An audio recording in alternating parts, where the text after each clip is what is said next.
Hello, everybody, and welcome back to another episode of Toast Time.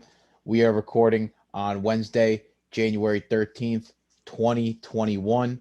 It's about 8:53 p.m.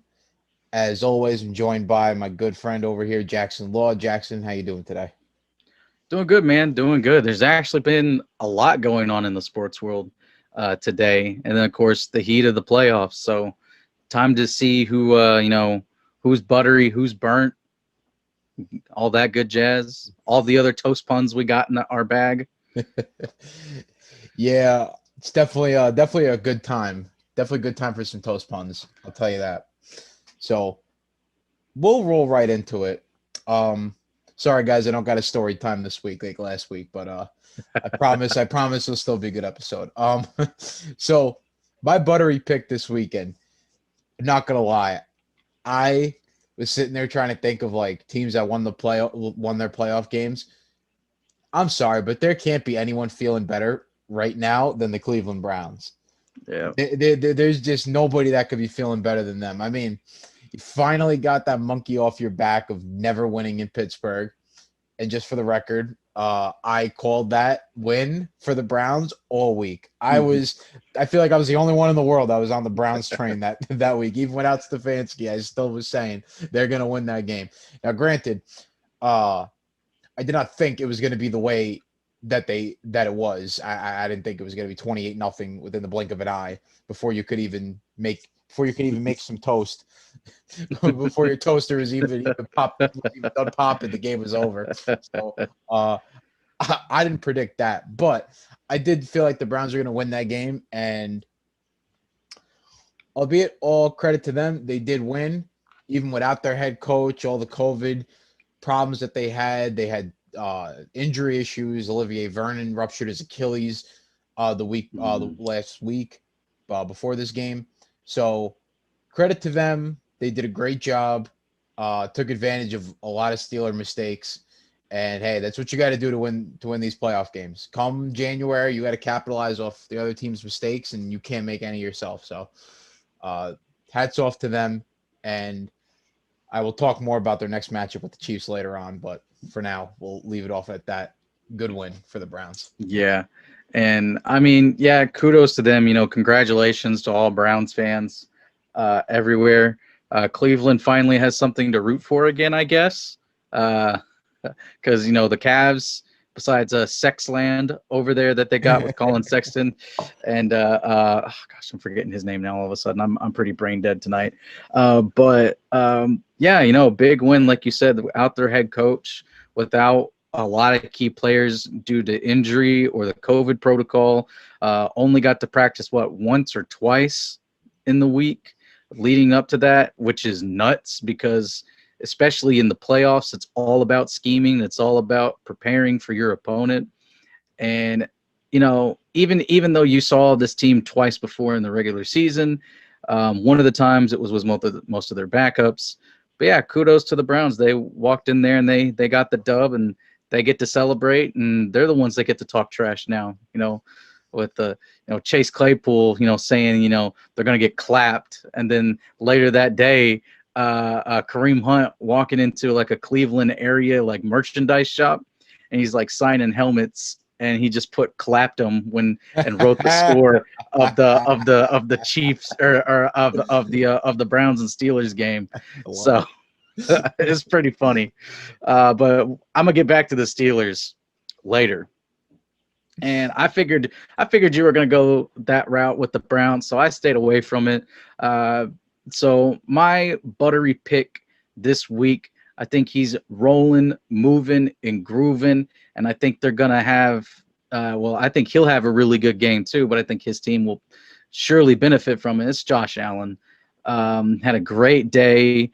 26 of 35, 324 and 2 touchdowns and 54 rushing yards and a touchdown on the ground. He was literally the entire offense outside of tossing it to Stephon Diggs, which we all saw coming. We all knew who he was going to throw it to. We all knew what was going to happen. Everybody and their mom that knows about football knew how this game was going to happen, what the Bills' game plan was, and they came in and they executed it to perfection. Now, the only thing I would have believed more in Indianapolis had they not had Phillip Rivers as their quarterback. If they had a younger, more competent, not, I don't want to bad talk Phillip Rivers, but he's just at the tail end of his career. If you get someone that is younger and can do what Phillip Rivers does a little bit better, then maybe that is a win for Indianapolis, because Indianapolis, they got a good defense, they got a good offensive line. It sucks that Andrew Luck retired early, which I don't blame him for retiring early. He was forced to retire early, but if he just waited on, he finally would have had that offensive line. Yeah. He finally would have had that run game. He finally would have had that defense. That way, he's not taking what should be a 3-13 or like a 3-win team, getting them 10, 11 wins and pulling them into the playoffs every year, because that's about what Luck was worth for them. So, but like I said, great job, Josh Allen. I was even picking him last week, picking him in my other shows that I'm in, that I thought he was going to have a great week. He did have a great week, and he's just, solidifying himself as a top quarterback in this league. I absolutely agree with you. Nobody circles the wagons like the Buffalo Bills. Mm-hmm. I'm so high on the Bills.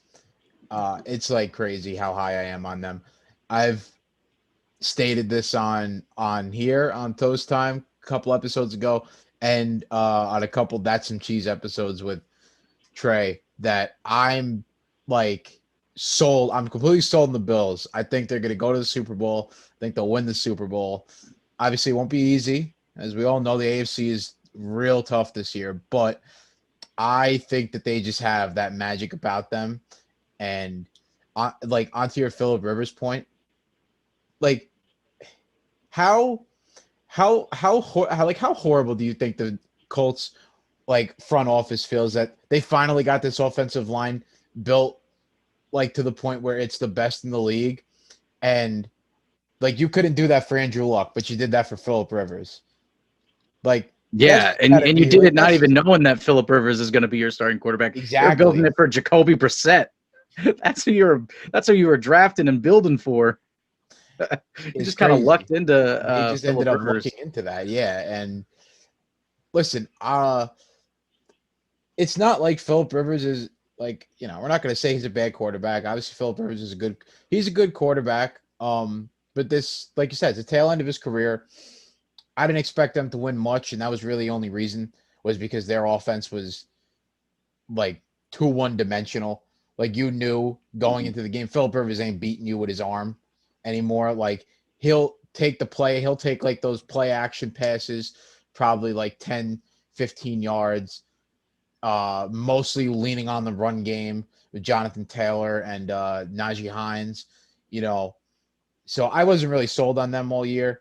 But for your other point about quarterbacks they can get, i.e.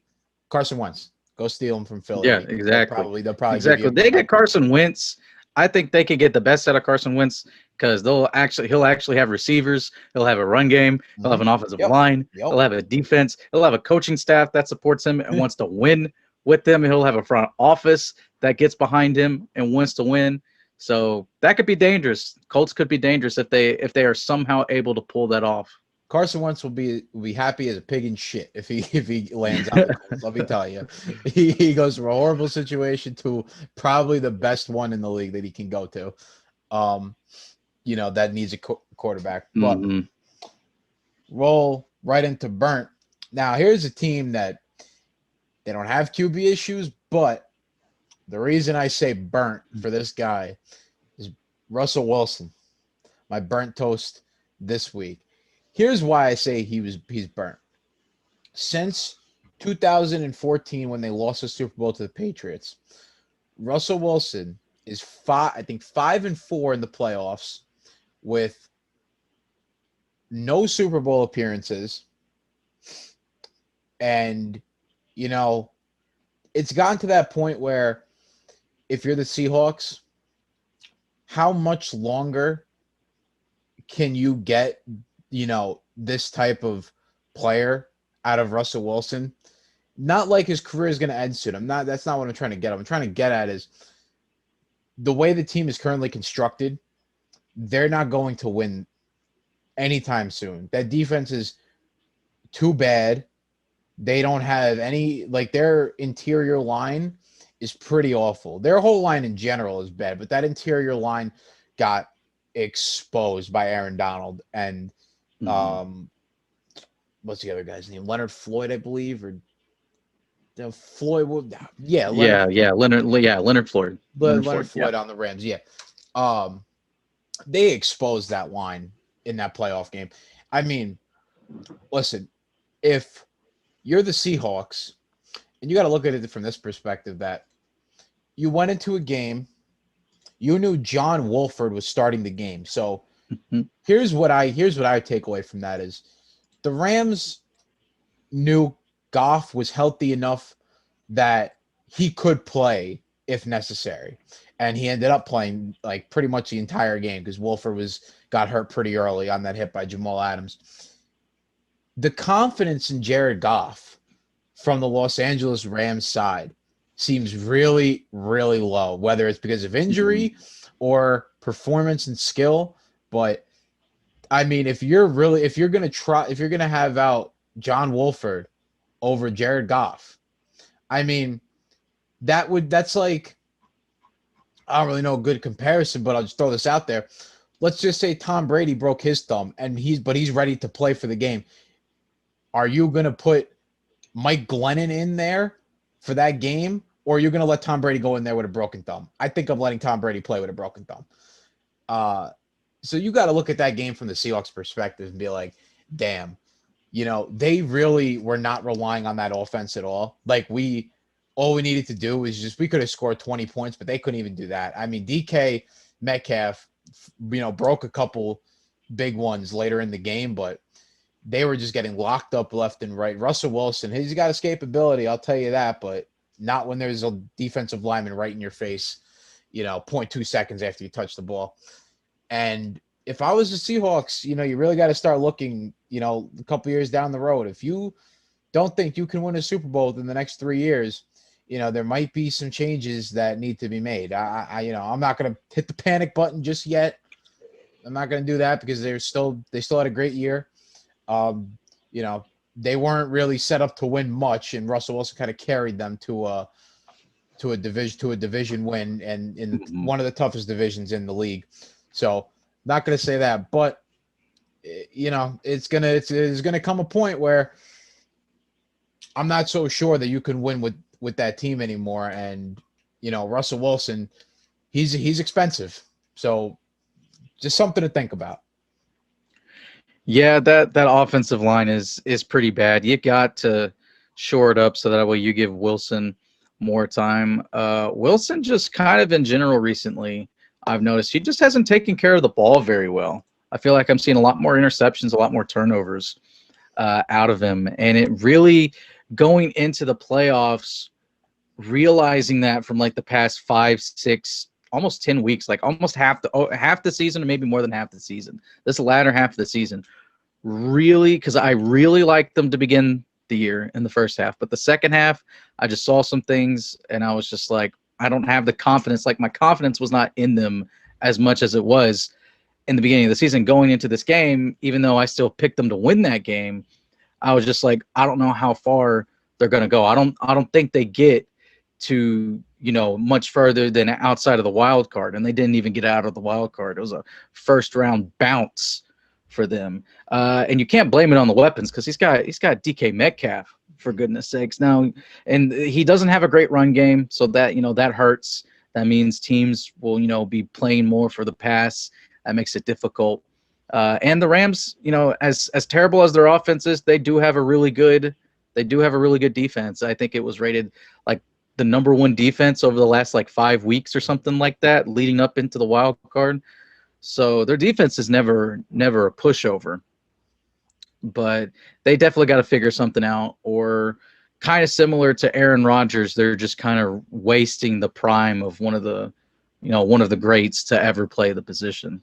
Yeah, because if you really So think about it, yeah. I mean, Russell Wilson's first couple of years in the NFL were, I mean, his most successful years from a team, win Mhm. standpoint. And yeah, I'm just, it's been a long time since then. I mean, we're already in 2021. They haven't won since 2013, and the Legion of Boom ain't coming back. Like No. that's over and done with. I like Russell Wilson. He's a great quarterback, but that Mhm. Super Bowl was won by the Legion of Boom, Yeah. without a Yeah, doubt. Dan Quinn is still getting coaching jobs because of the Legion of Boom. Yeah. I mean, listen, if that's the only reason Dan Quinn should get a coaching job is just walk into the meeting, just bring up the Legion of Boom, and maybe Like, a team listen, will hire you. I was a part of the Legion. I was the defensive coordinator with the Legion of Boom. Listen, I put that Hired. together. I put that together. Don't look at what happened in Atlanta. I put that together. Yeah, just scrub Atlanta off your resume. And just like, oh, I was just on vacation, those 4 years or however long he was with the team. All right, so mine, I thought about going with Wilson in the Seahawks. So I did have a backup ready for this, and it's a particular person. It's a head coach, and I've got Mike Vrabel, head coach of the Tennessee Titans. And because it's like, listen, I know you got Derrick Henry, one of 8 running backs to ever rush for over 2,000 yards in a season. Like, I get that. But when the dude is barely averaging more than 2 yards a carry, I know this is your identity. You've got to switch something up.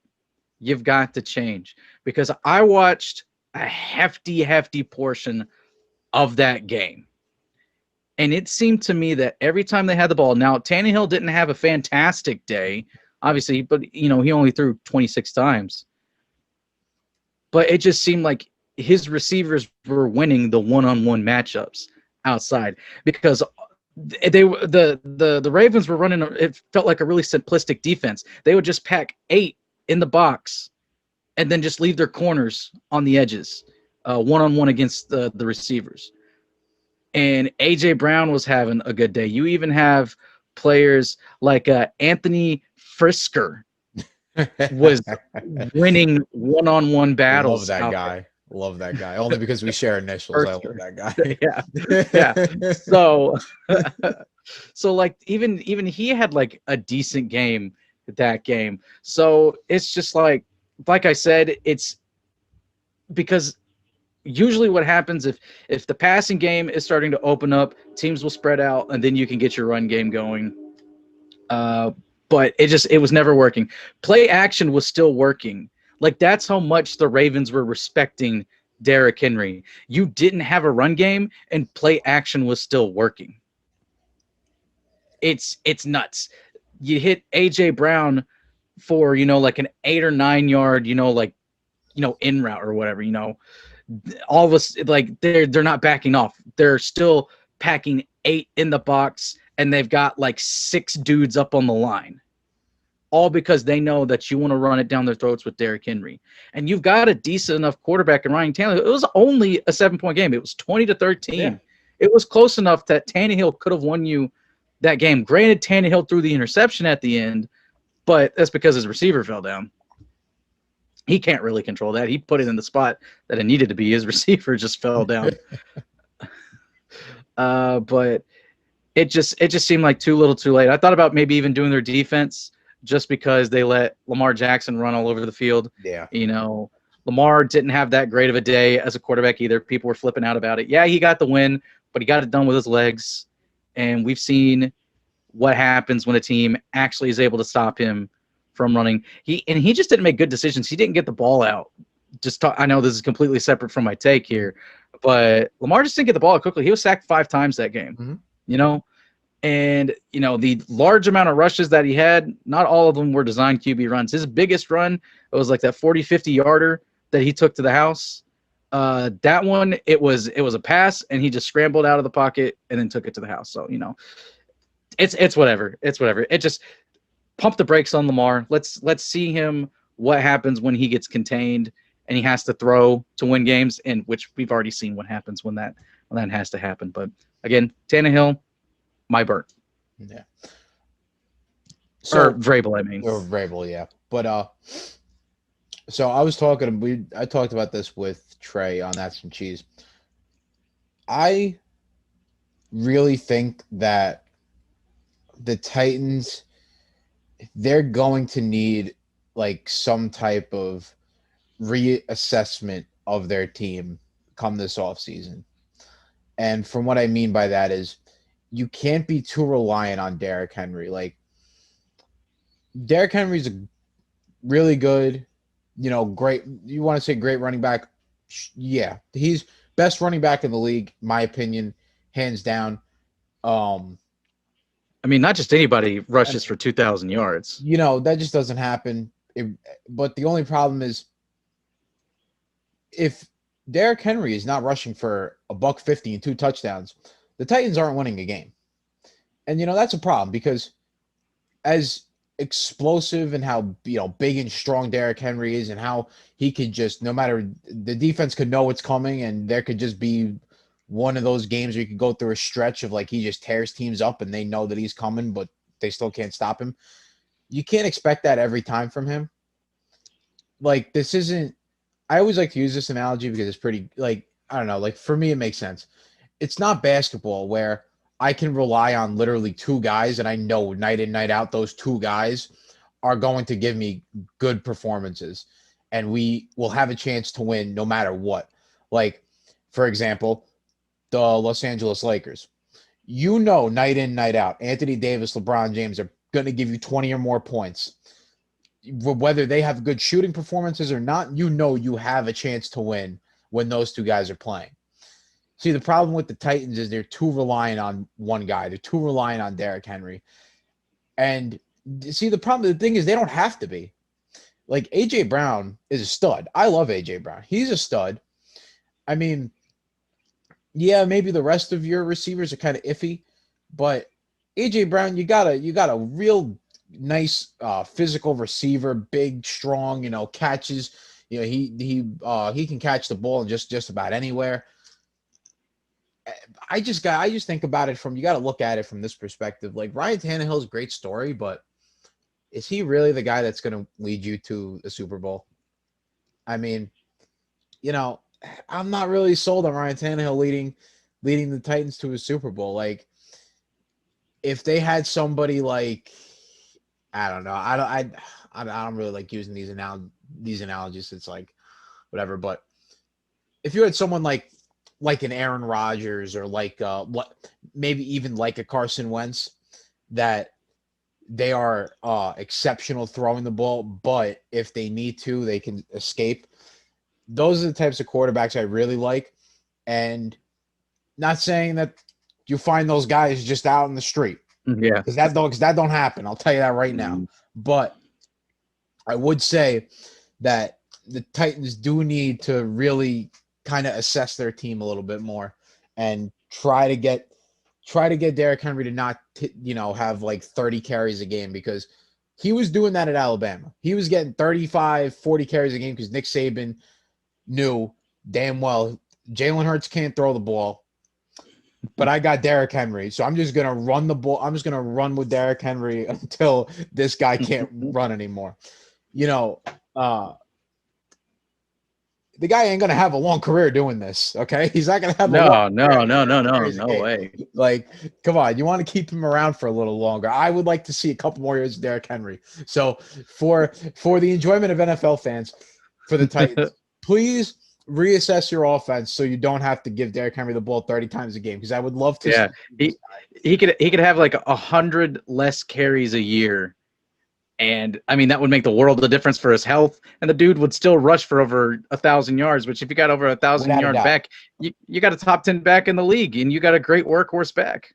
Without a doubt. Can't expect him to rush. He's not going to rush 2,000 yards every year, but honestly, I'd give him a pretty good shot to rush for over 1,200 yards a year for like the next 2-3 years. Oh, easy. Especially if they get that offensive line a little better, because I mentioned this last time. Little side note. None of his linemen made Pro Bowl. Pro Bowl or were all pros. So imagine having a running back rush 2,000 yards and your line, not a single person was all pro or made the Pro Bowl. That's pretty crazy. But we'll go into my extra crispy subject. I got a head coach for you. Now, this team, this coach, and this quarterback have been a punching bag of mine on Toast Time for the entire year, and I'm going back to them. Goddamn Matt Nagy, Mitch Trubisky. You know what? I got two extra Krispies. They're both the same one. I'm gonna wrap them all up in one. You got Matt Nagy and Mitch Trubisky. I am so tired of these two. All right. It's like I'm watching an episode of The Honeymooners every time I watch them. Every time I watch a Bears game, they hate each other. And like they don't even try to hide it anymore. Like it's just Matt Nagy calls these plays, Mitch Trubisky can't execute them. Then they go back to the sideline, and Matt Nagy's always pissed off, looking at Mitch Trubisky like, I can't stand you. I fucking hate you. Get off my team. You're ruining my career.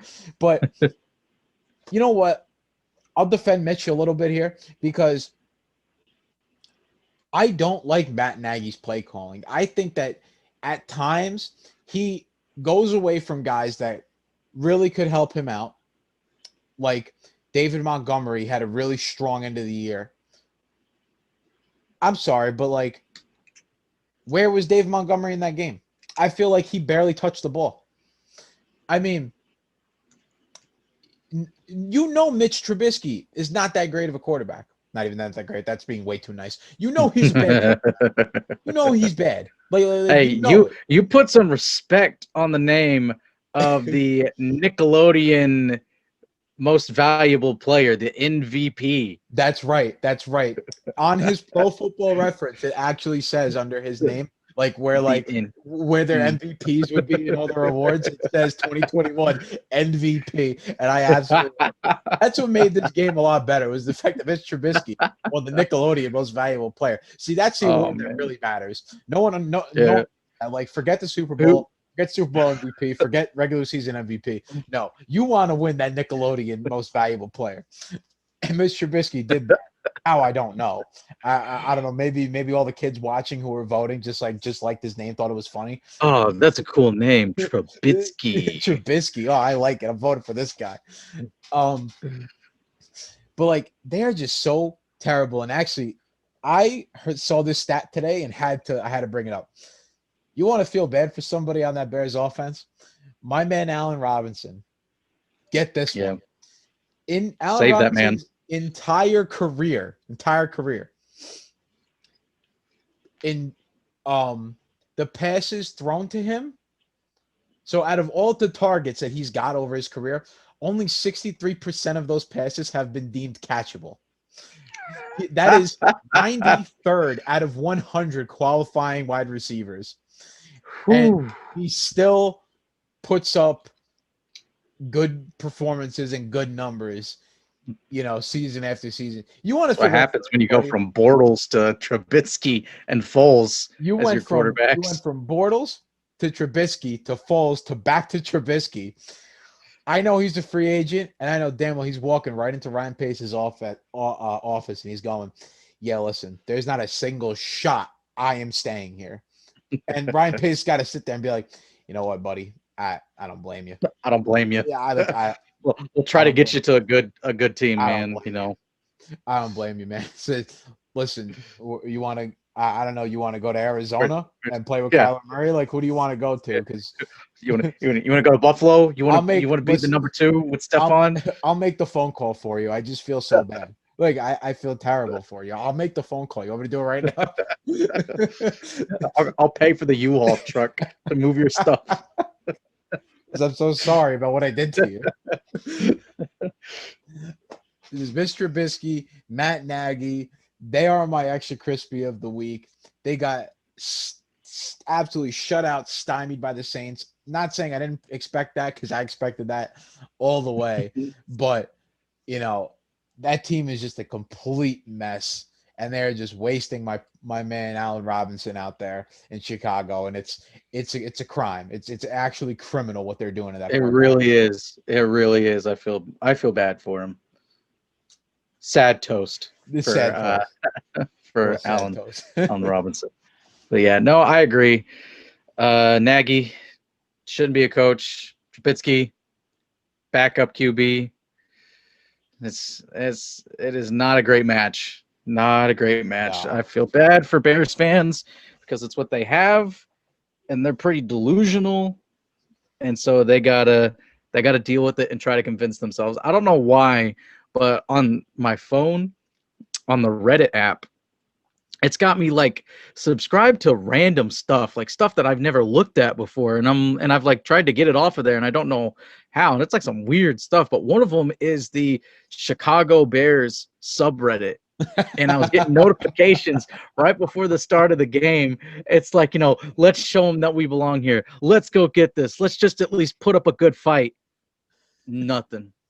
All Bears fans of all shapes and sizes, regardless of what your beliefs were about your team and your expectations, they were all shattered. And you're depressed this week because you are the epitome of the expansion of the playoffs. You didn't belong here. You only got here because the new rule kicked in this year that allowed a seventh team to get in there. And you were just practice for the Saints. I wouldn't even be surprised if the Saints weren't even running their full playbook.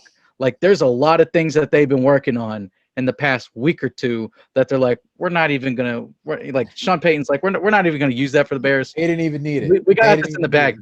Yeah, it's like we'll focus, on that stuff more on practice, next week, for Brady, because maybe they're worried about them. They may be, even though they've beaten them twice. It's like, let's save a little something for Brady. We're just going to run our basic like week 3 playbook out there with the Bears. Oh man. All right. So mine is a coach as well. And it starts with the coach and it trickles down. Hinted at it earlier at the show, but at the top it's Mike Tomlin and the trickling down into the Pittsburgh Steelers.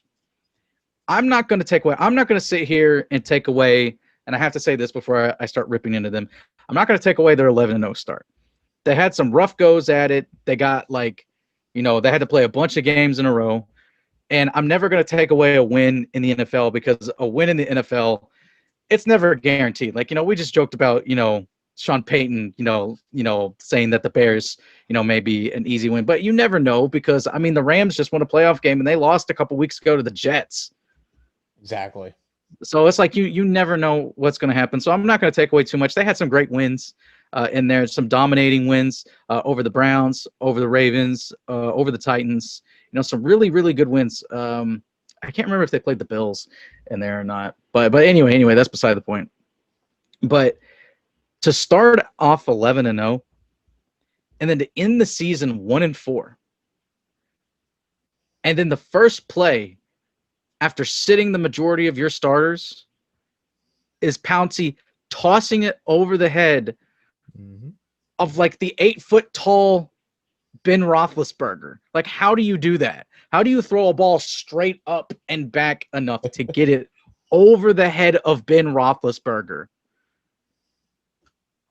And not even that, but then Ben Roethlisberger doesn't even try to dive on the ground to get the ball at the 1-yard line and give them a chance or, fall on it. And it's like, even if it's a safety, it's only 2 points. No, he's just like, ole, here you go. Cleveland, here's a free touchdown. And that's what it was, a free touchdown. Then the very next possession throws an interception. And it's like, all right, go get another touchdown.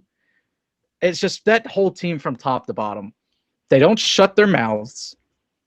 And I'm not going to sit here and blame one of them. So, like, I'm not going to be like some of the main media outlets that were, like, crucifying Juju and saying that this loss was on him. No, he deserves blame, but everybody across the board deserves blame. And I was explaining this to Brian. Shout out to Brian, co-host of the Tandemonium Sports Show. I was talking to him about it last night, and he's a big Steelers guy. When I look at this team, I don't necessarily see a team. I see individual personalities that have been allowed to go beyond what you need for a cohesive unit. You can get away with that in some sports. Not baseball. You can't do that in baseball. No. But in the NBA, specifically talking about the NBA, like you said, you can have 2 guys and they can win you a championship.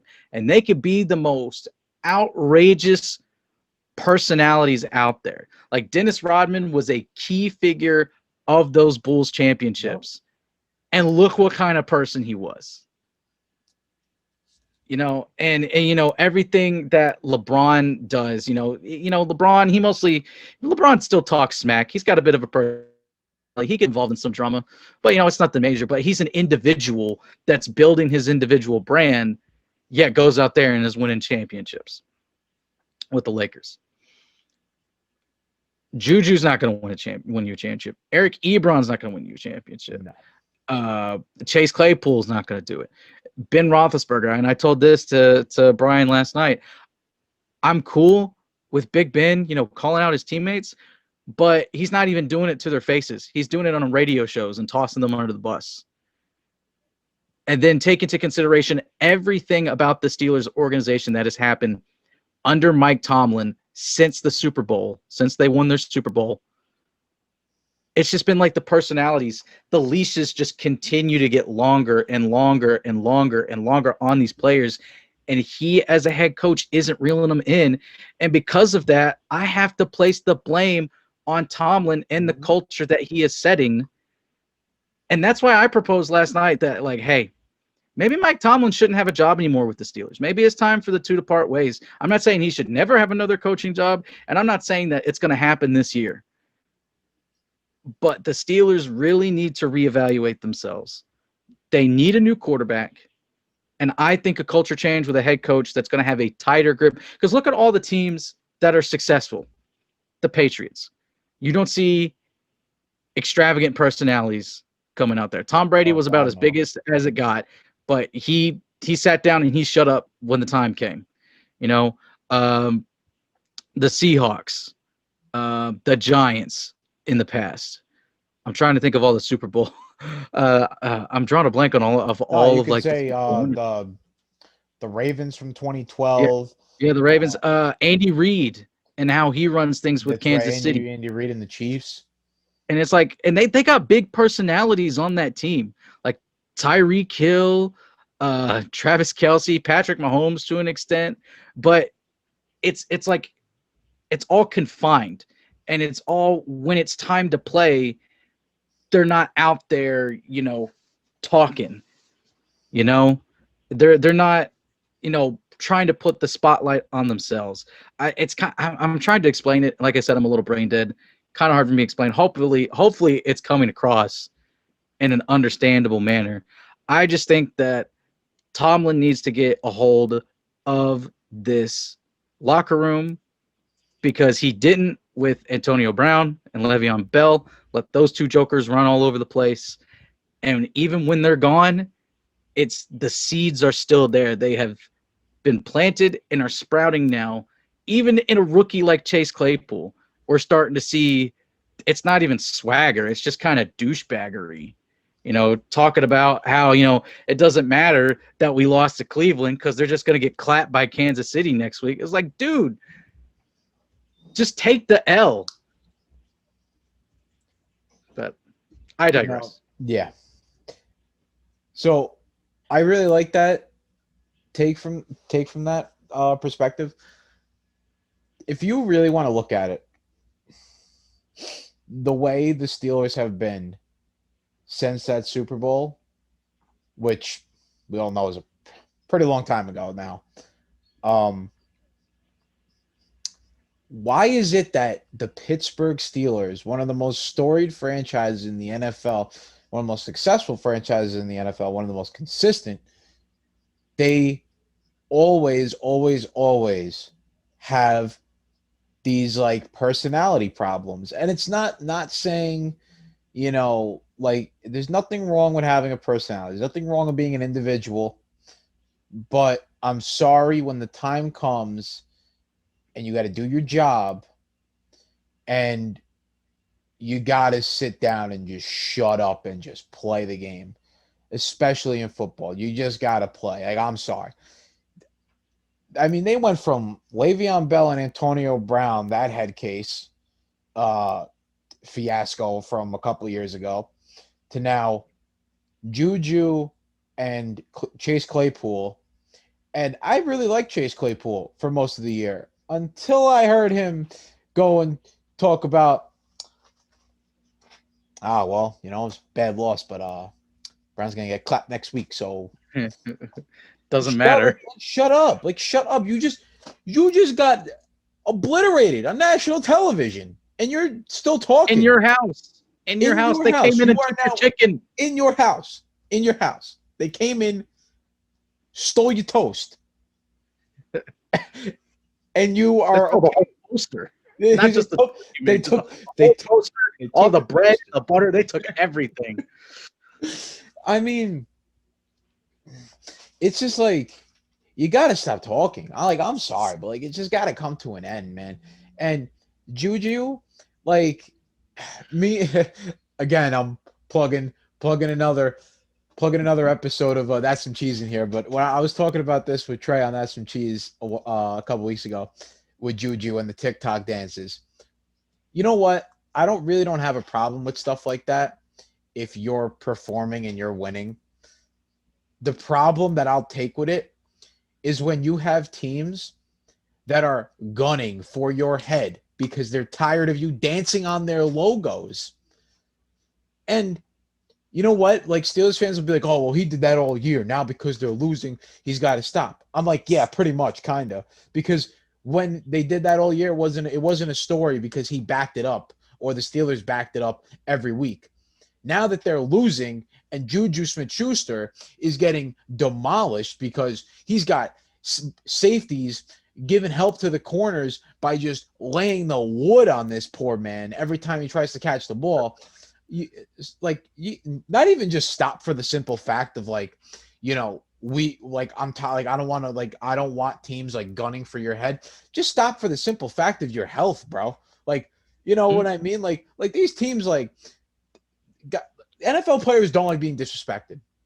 And when they start getting disrespected, especially by a guy who's sitting there doing TikTok dances, and you got some of these safeties who are, you know, they are some hard-nosed, heavy hitter football players. They're not taking that lightly.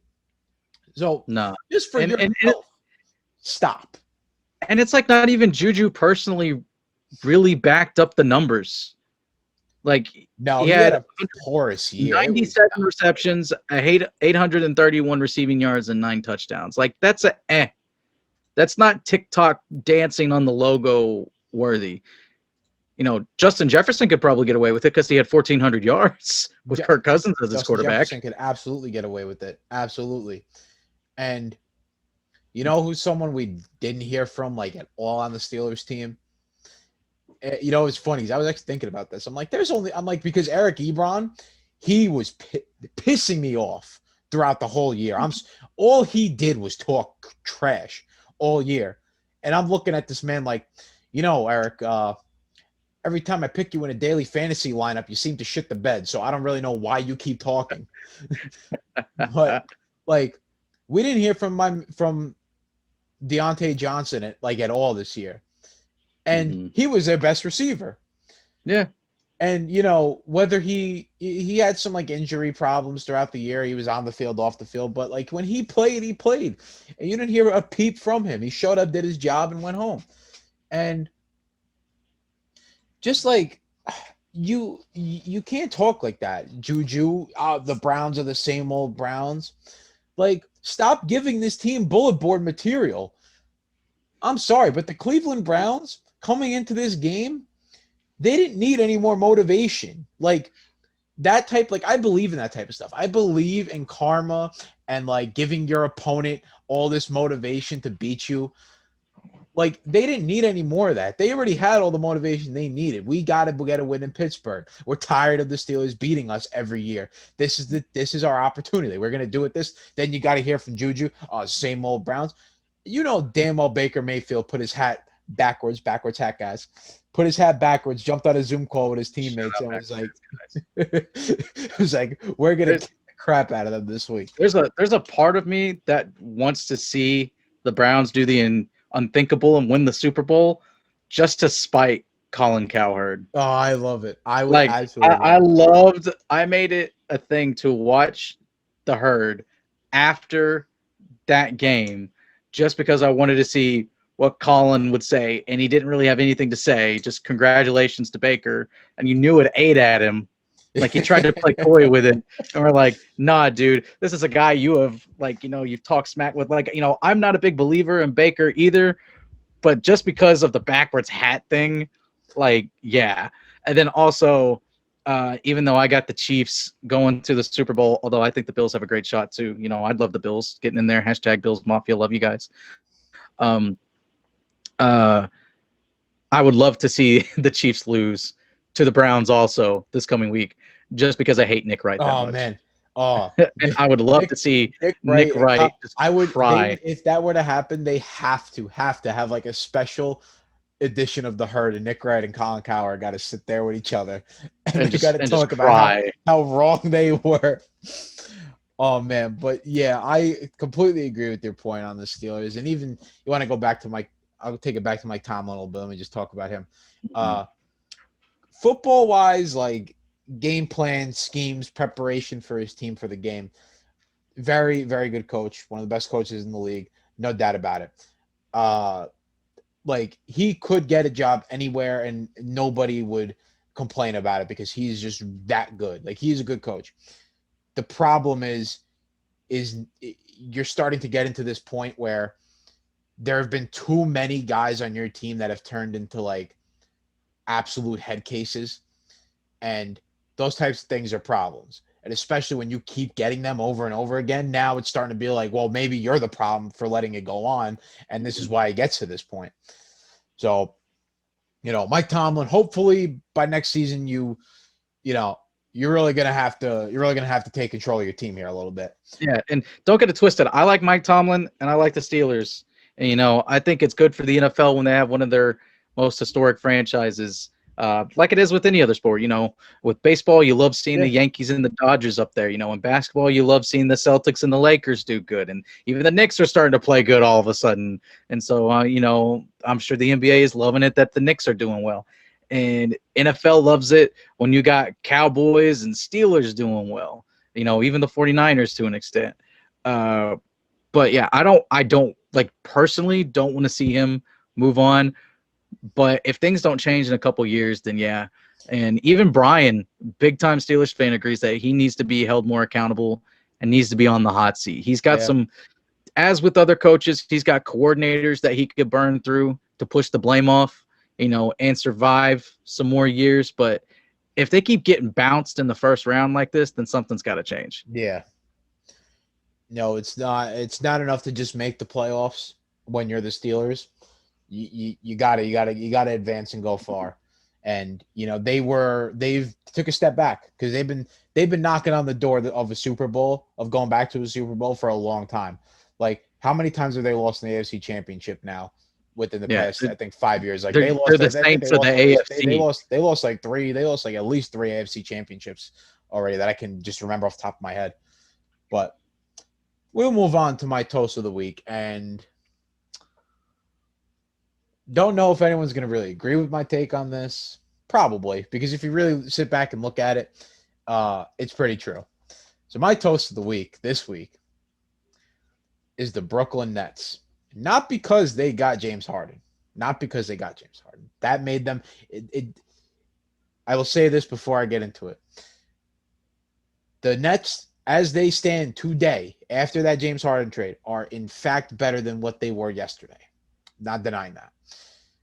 The problem is what they gave up to get James Harden. I'm sorry, but everything, bro. If I'm Marks, the general manager of the Nets, if I'm Marks, and I hear all that the Rockets want from me, and then we have to get other teams involved, and I have to give up LeVert, Jared Allen. I'm sorry, but I got to hang up the phone because that was way, way too much. I've heard teams going all in before. I ain't never heard a team going this all in. This is putting up their mortgage on their house. This is like getting the deed to your house and putting it on Bill's money line this week. Like this is crazy. You want to talk about all in? The Nets gave up 4 first-round picks, 4 first-round pick swaps, Karis LeVert, and Jared Allen, all for James Harden. I think the Rockets made away like bandits in this trade. They got rid of the head. Absolutely. They got rid of a guy that didn't want to be there. They got rid of an absolute knucklehead, head case, whatever you want to call it, every name in the book. I mean, if they do not win the NBA championship this year or next year, depending on how long Kyrie, KD, and Harden stay together on that team, this is just if they even can work it out, because who the hell knows if you could work it out with Kyrie Irving. I'll say this. I believe wholeheartedly Kevin Durant and James Harden are going to be ridiculous together. That's not my concern. They've played together before. I think that they mesh a lot better than Westbrook did with either one of them. I think that would be stellar. Who knows what's going on with Kyrie Irving? Who knows if he's going to play basketball again? We don't know what the hell's going on there. So I can't even talk about it, because apparently Steve Nash knows nothing about what's going on with his own team, because he never knows what's happening with Kyrie Irving. So Steve Nash, you physically do not know where Kyrie Irving is on this earth. Yeah, that is correct. But the Nets, if they do not win a championship within the next 2 years, this is going to be one of the worst trades of all time, because they basically just forfeited the entire the franchise's future. They just forfeited the future for the next 9 years, 10 years. They did that once before, and we saw how that worked out for them. I tell you what, this is at least a little bit better, because at least it's not a really old Paul Pierce and a really old KG. I mean, I don't even know how Brad Stevens was allowed to make that trade, because the Nets really didn't know what they were doing back then. I remember that. I remember that very vividly. And I believe it's because of that rule now. There's a rule now where you can't trade back-to-back first-round picks, and I think it was because of that trade. It had to have been because owned every pick after that. Because the Nets now they gave up every other pick. So their first round picks they gave up, I think it was 21, 23, 25, and 27. And then the swaps were 22, 24. Which with the swaps, you still get a first round pick, but you get a pick. You get like Houston gets the right to where if whatever they want your pick, they can swap it. They can take it. So basically, it doesn't mean that they will. It just means that they will. But I'm telling you right now, if the Nets are trash in the next 2 years, the Rockets are going to be, they'll be golden, going crazy, because they're going to be getting a top 10 pick for like 5 years in a row. All right, the Rockets just set themselves up for such future success. It's not even funny. And even their team right now can compete in the West. I mean, the team's not bad. Like, I like Christian Wood. John Wall's been playing well. John Wall's playing well. Yeah, John Wall, Christian Wood, Boogie. Yeah, they're the ones who got Karis LeVert, right? Oh no. Depot. Yeah, they got Depot because the Pacers get LeVert. The Pacers got LeVert. It's gonna be weird to get used to. Yeah, but the Rockets got Oladipo, John Wall, Boogie, Christian Wood, who's been having a great year. So they're good. they're fine. They're perfectly fine. The Nets, all I'm saying for the Brooklyn Nets fans, which let me tell you, Jackson, there's really not that many here in New York. It's like, I'll be quite honest with you. Their fan base is not very big. Anybody that's a Nets fan they didn't come out of hiding like they want to say. They didn't come out of hiding. They simply just are bandwagons. Yeah. They switch from the Knicks to the Nets depending on whoever's good that year, which for the past couple of years it hasn't been either, so they probably just been not talking at all. But my toast of the week is the Nets, because that is one. If I were a betting man, and I am, that would be way too much at stake for me to do. I would never make that bet. So no, for the Nets, listen. If it works out, it works out. You win a championship. You can't really put a price on a championship. So I'll give it that. But if you don't win a championship, you're screwed. Oh, absolutely. Yeah. I'm surprised, like, like you said, the least in the deed to the house. I'm surprised the least to the Barclays Center wasn't traded over and signed to where whenever Houston comes in, they come in twice a year. Then it's a Houston floor and it's Rocket, apparel everywhere, and it might as well just be, you close all the fans out and it's like Rocket home noise going on during the COVID years. But yeah, it's crazy, dude. I cannot believe the haul that Houston got. And my toast of the week actually was a part of it too. It was a specific player. It's a little bit of a different angle, but it's James Harden was mine. And so as an extension of yours, just from the sole fact, one, the dude looks out of shape. You see that picture of him? Oh man, he definitely had himself a pregame It's meal. heavier than me. Like, it's nuts. He looks like he's got a pillow stuffed under there. Like his chest is back here and his stomach's out here. He looks like a dad. He looks like he belongs in the Uncle Drew movie with that big beard and that huge beer gut that he's got going on. And it's like, that's 60-year-old James Harden. He's like, could barely go one-on-one with with Chuck, with Charles Barkley right now. What did Chad say today in the Slack? He was like that. He said, man, they didn't trade for James Harden. They look like they traded for Uncle Jim. But man, it's just, and I mean, if we're talking real winners here, it's the strippers in Brooklyn at the Brooklyn strip clubs in New York. They sat there, looked at their phone, called up their coworkers. Oh, we getting paid. We getting paid. I was like, I'm working every night this week, no days off.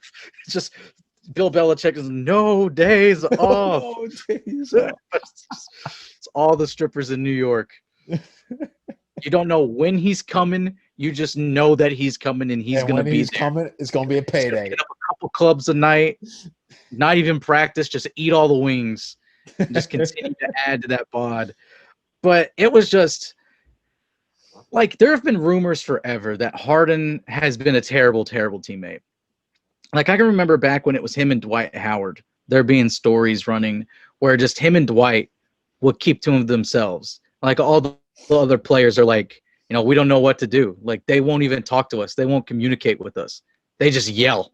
And like, that's it, but there's no direction in the yelling, at least like MJ and Kobe, yep. And there LeBron, was direction. Yeah. And LeBron, there's direction behind, the intensity. There was nothing. It was there's nothing. There was no direction there. There was no leadership in it. It was just yelling and being angry for yelling and being angry's sake.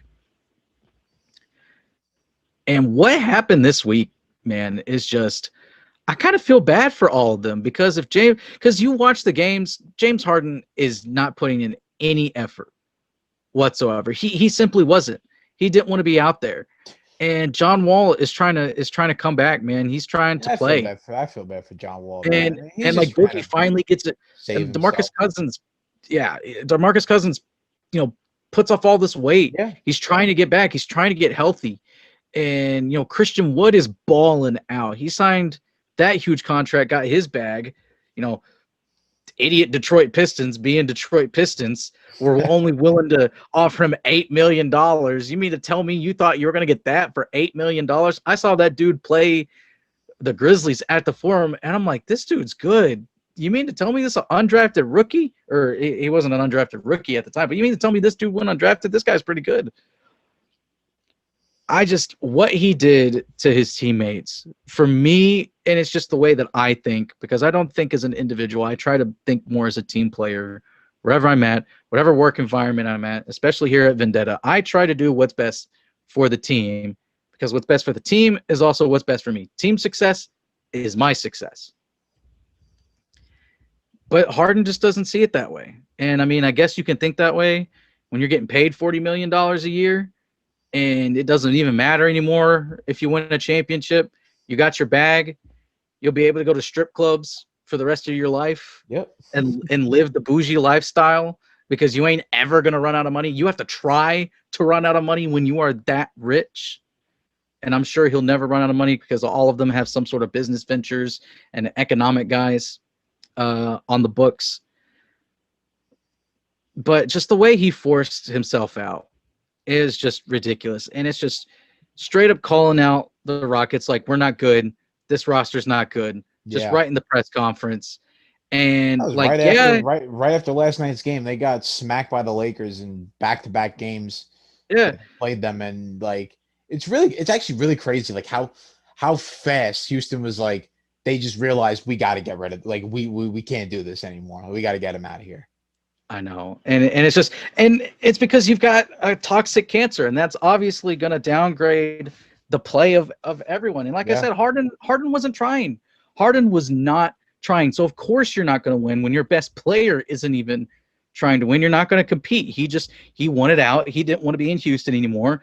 And so he cried and acted like a baby until finally he got what he wanted.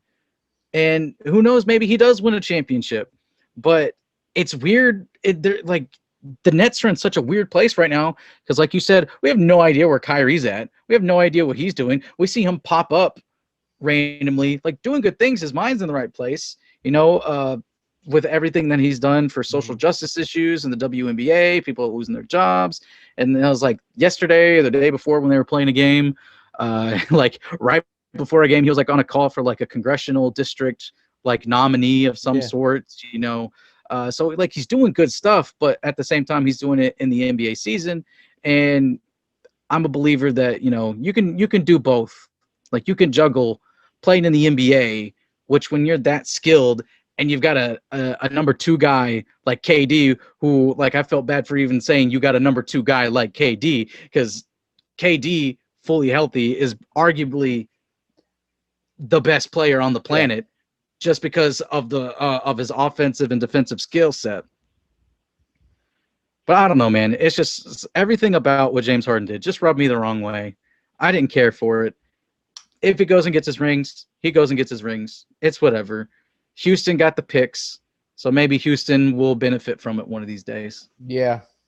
They most likely will end up benefiting from it, but since I'm here in New York, I'll tell you right now, like since this trade happened, we all know what's going to happen now. There's going to be other stuff, and it's going to slowly go away. Probably by next week, it'll be out of the national media. I'll be hearing about James Harden every single day. Mm-hmm. Being in New York, I'm going to hear about this man Yeah, you won't every be able to single day. escape it. I feel really, I really I bad for can't you living escape in New this. York. I can't escape this. I got to listen to it every single day about James Harden and about the Nets and about Kyrie Irving. And you know, listen, I don't know, man. I really think the Rockets did themselves a really big favor by getting the haul that they did, and the Nets. Uh, I would say I hope it works out for you, but you'll probably end up playing my Lakers in the finals, so I really don't hope it works out for you. But we will see. Should be an interesting end to this season. Honestly, I love the NBA time just because I'm always sitting here and I'm like, man, I can't wait for the playoffs. Like already, we're 8 games in, and I'm like, Yeah. I can't wait for the playoffs already. But I digress. Keep moving. Back to football. My soggy toast of the week. Pretty weird going back to football from basketball, but me and Jax are pretty versatile, as you will be able to tell. So we'll go back to football here. Soggy toast. We kind of touched on it a little bit before, but my honest opinion, Philip Rivers has just played his last game in the NFL. He's got no. You want to really talk about some soggy toast? That's a piece of soggy toast right there. He's Yeah. got nothing left. He's just. I think he should have retired last year, and he just played. He just happened to walk himself into like a really good situation with a lot of stuff around him to that he can make it work and make the playoffs. But I didn't think he was. His ability was not that great. Yeah. Obviously, his football mind and his ability to lead a team and like be a good quarterback, like a decent game manager as a quarterback, that's never going to change. As Philip Rivers is, he's a good he's a good player. He's got the right mind to be quarterback. Hell, I think Philip Rivers maybe sometime down the road could be a coach in some capacity. Um, there's just a lot of things I like about him with his personality and all that, and his 12 kids always interest me so much. How he's just got Yeah. 12 kids running around the Rivers home, running around the Rivers home. Well, 12 little Phillips just running around. That's great. I love how he doesn't curse either. That's always my favorite. Yeah, He's always sitting living the on real dream right there. sitting on an NFL team with a bunch of grown men, and you hear him mic'd up, and it'll be like, "What the fudge?" And I just love it. I absolutely love it. It's hilarious. But you know, kudos to Philip Rivers, man. I think he had a good career.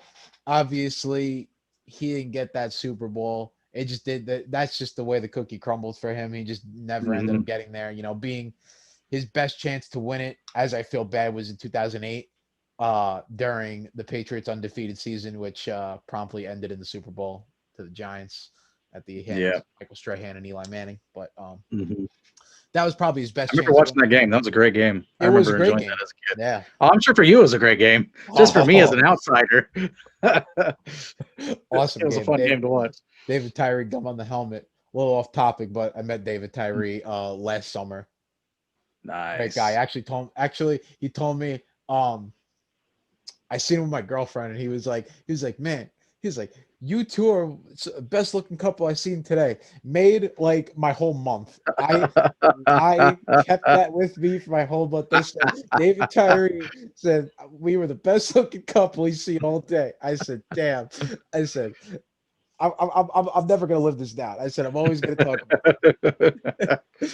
But Well, yeah, man. kudos to you and yours for that, man. Yeah, that was pretty Yeah, that was pretty cool. That was yeah. pretty cool. He's just But yeah, Philip, I'm kind of excited to see the next part of his career. Like, it's sad to see him go, just because he's been a key part of my growth and understanding in the world of sports and the NFL and football in particular. He's just a guy that's always been there, and it's a weird part in our lives where we're starting to see the next generation come up, because this is the first time we're seeing this. Eventually there's going to be a time where we're going to get through another transition again, mhm. and like that's going to feel weird, because that's when we're going to start feeling really old. It's 20-30 years from Oh now. yeah. Like when we like imagine when Patrick Mahomes retires, and, Oh Lamar Jackson retires, and Josh Allen retires. It's just like, dude. You know how old I felt when Eli retired? Please, I don't even want to think Yeah, about that. yeah, Oh, dude, like, come on. Because it's just, it's these, I don't want to say like childhood heroes, because it's not like I looked up to Philip in any way, because he's not on my team, and I rarely saw a game outside of any local market game when they played the Chargers, or if there was a Monday night game or a Sunday night game that they were on, or a Thursday night game, whatever, on a primetime game. But it's just sad to see him go, because he's one of the G's for me, one of the OGs. Seems like he's always been there. Sad to see him go, but I think he's got a job lined up for a broadcasting position. So who knows? Maybe he becomes like the next Romo, and never won a Super Bowl, but just kills it in the booth. Romo never won a Super Bowl, but he's probably going to call more Super Bowls than anyone else, just because his play-by-play is 100%. is So that good. good. So good. I I will say Tony Romo has won me over being in the booth. And that's solely the only reason he won me over, because he was in the Mhm. booth. That's the only reason I like him now. Because as you know, he was Cowboys quarterback Yeah, and you Giants fan. guys can bury the hatchet now. I There's no way he's ever going to come back. I used to have You know, so much beef with that man, ruining you my nights, you ruining got my the Super Sunday Bowl. nights. You got the Super Bowls. He don't. That's You, right. you can That's right. walk away. You can That's right. walk away. mend the fences there. uh, Um, Mine is also a quarterback. We kind of talked about it a little bit earlier, just from a little bit of a different angle. But I'm going Russell Wilson, just from the fact that he did have a great season. Like, if you're talking about fantasy wise, he probably had a really good season for you. You probably were competitive in your fantasy league for the vast majority of the season.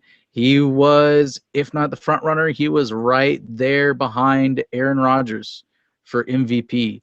But just because of the way it ends and the turnovers that he's had recently, it's just like, and that's what happened to Wilson this season. It's sad, because I really mm, I like Wilson.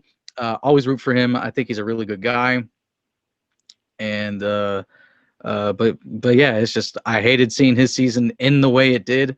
Like to have seen him, if you're gonna go out, you would have liked to have seen him, go out a little bit more. And who knows? Maybe we're having the same conversation about Phillip Rivers. I just thought about this. Maybe next week or the week after that, we're having the same conversation about Drew Brees because Drew Brees may be on the out, which is odd to think because he's lasted longer in the NFL than his replacement did because Rivers was his replacement and then he moved on. So, Yeah. but yeah, Wilson, just the way he ended, you just hated to see it, and hopefully the Seahawks can get it fixed up because I don't want to see his career wasted, much like Rodgers has been. Although Rodgers is finally looking like he may get back to the promised land, but things aren't looking too bright for Seattle and for Wilson right now. Yeah, no, yeah. We talked about it before, but Russell Wilson, he's really good quarterback. He's probably one of the best quarterbacks of like the newer generation. And I would like for him to get, get back to the point where the Seahawks are extremely competitive, where there's actually Super Bowl contenders. Like I was with you early on this year when I, was heavy on the Russell Wilson MVP train. Like I was really thinking this was maybe the year he'd at least get looks for it. But as the year went on and down the stretch, he struggled. And then, Pat Mahomes and Aaron Rodgers took off. So he kind of fell out of that conversation. But I really hope they do something for him. They just gotta try to, they gotta try to retool that team this year coming up. And, if not, hopefully they can, allow him to go to a contender and still compete at a high level before his legs leave him. And then he's basically just a undersized Drew Brees sitting stuck in the pocket. Yeah. Which brings me to my prediction for next week. So last week, my prediction was this was the last game we'd see of Big Ben Roethlisberger, which that still remains to be seen. But I did get part one of that right. Probably, yeah. Yeah, but I did get part one of that right, where he is where he played his last game. At least the Steelers are done, so there's a possibility now. Still, we're still in play for that.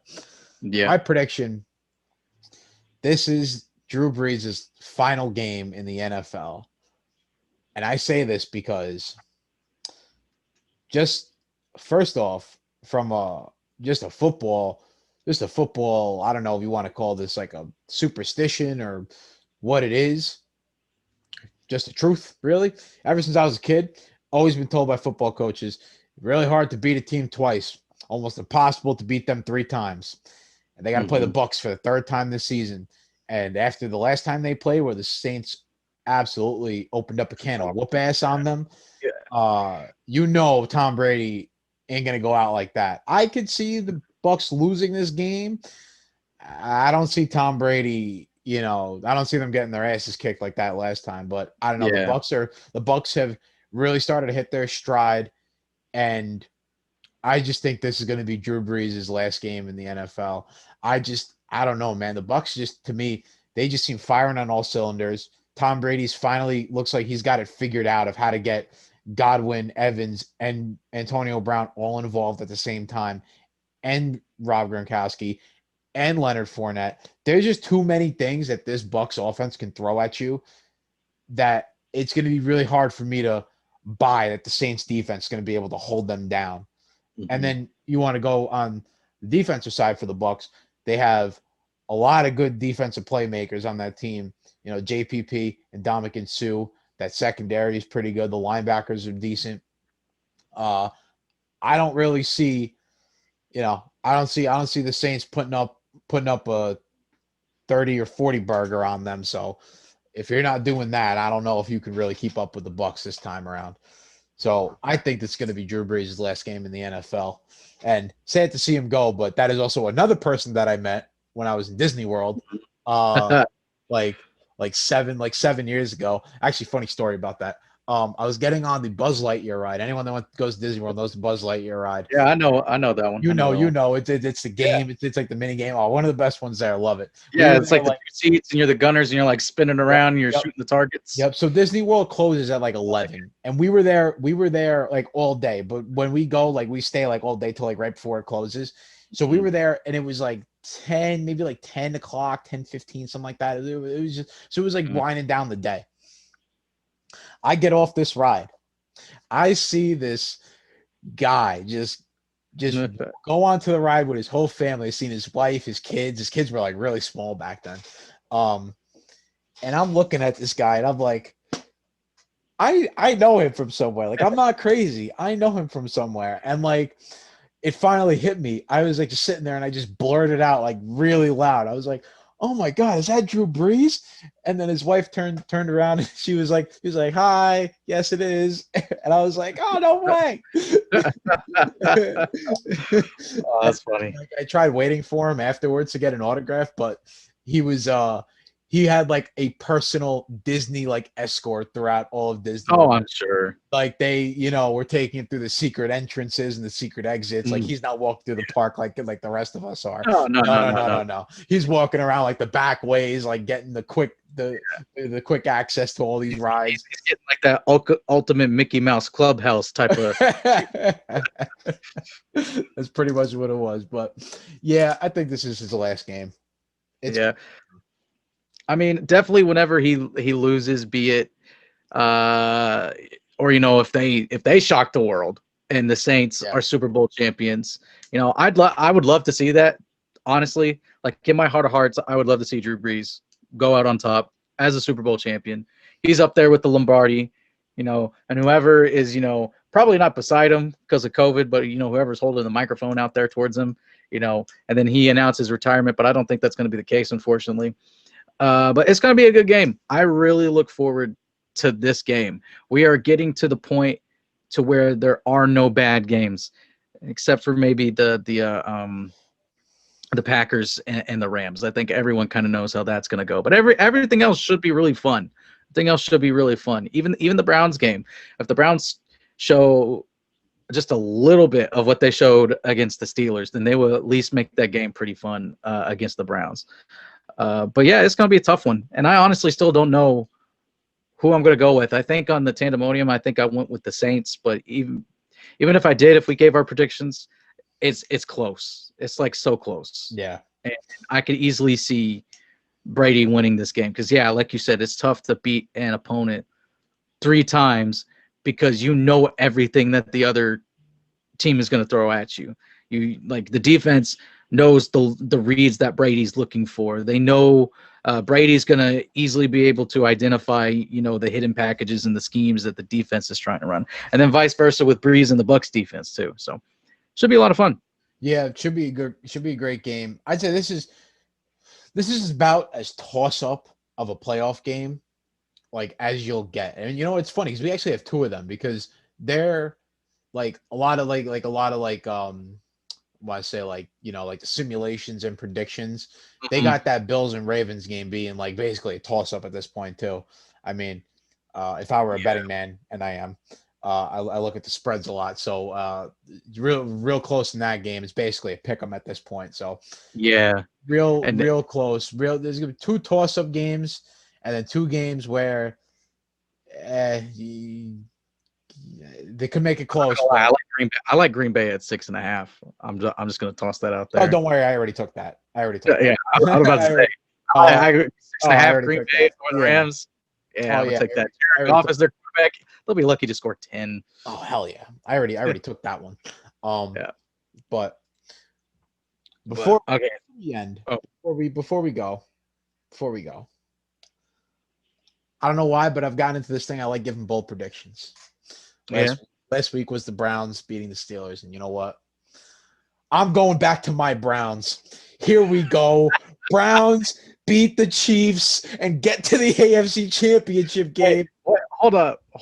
Is this from the same man that about halfway through the year was like, I am never betting on the Browns. They are on the list. I will never, ever, ever bet on the Browns again. So you're going back. That is You're going absolutely back. correct. You are retracting that statement. Absolutely correct. The Browns, see, the Browns, there's a way to work off the list of font. The list of font works like this. If you are put on that list, I give you a couple chances to get off if you impress me in some of these big games. I may not put money on it, but if you impress me, come off the list. The Browns impressed me last week. They came off the list. The Bears showed why they deserve to be on that list. So the Browns did come off that list after last week. I put a lot of my stake behind them when I was giving all that prediction all week long about I don't care if Stefanski's not there. I don't give a damn. Browns are winning. So you know what? I'm riding with it again.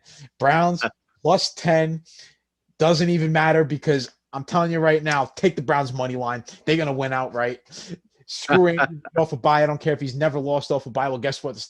The Steelers never lost to the Browns in Pittsburgh, and they lost last week too. So we're just keep it going. All right.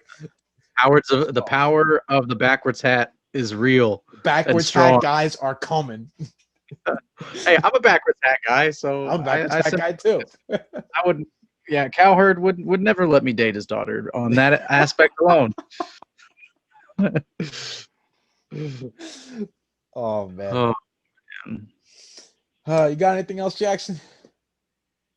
Yeah, I'll go ahead and just real quickly give you my my big thing, my prediction. I think the Ravens, not only do they lose, but I think Lamar Jackson just is booty cheeks, and like not the good kind of cheeks, like, you know, Like I'm talking about worse than 100 yards through the air.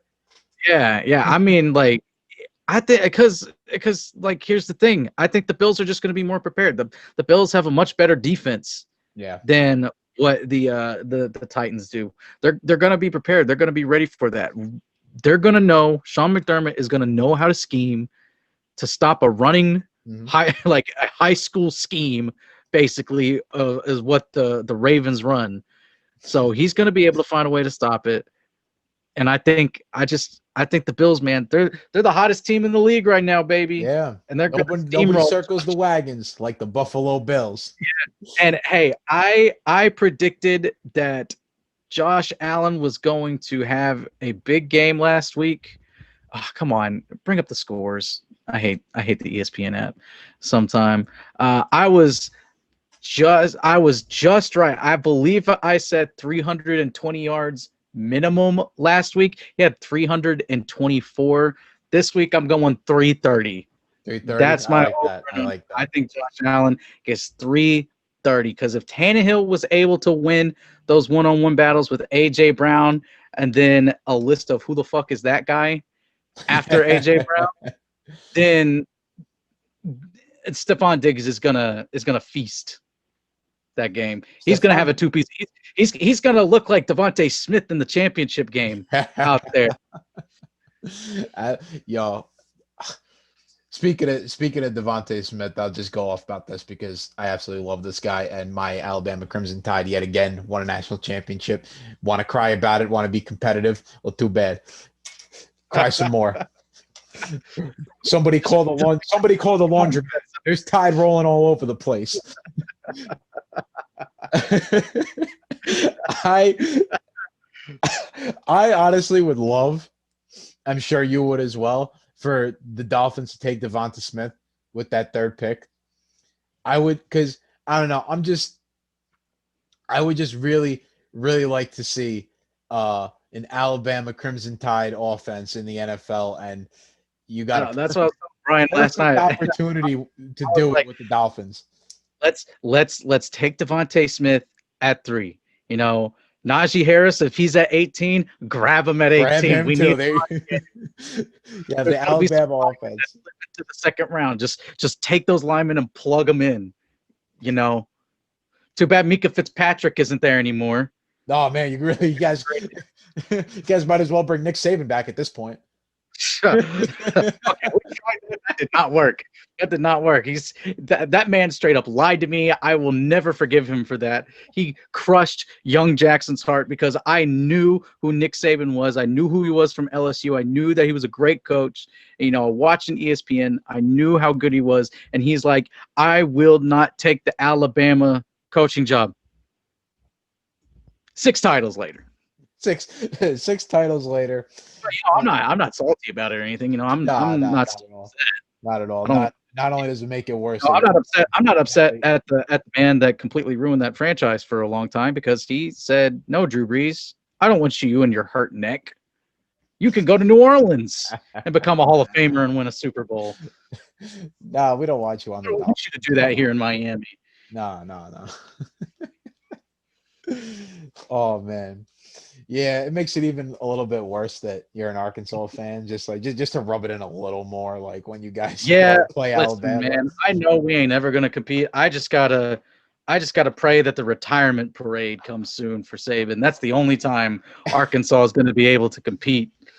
I was listening to something today, just real quick. They were talking about what's it going to take for the college football playoff to get more competitive. And these guys, I heard someone say, I think it was like Paul Feinbaum, like longtime SEC guy. He was talking about, he goes, show up to Nick Saban's door and beg him to retire. That's how you make it more competitive. Nick Saban has a heart attack and just plops over.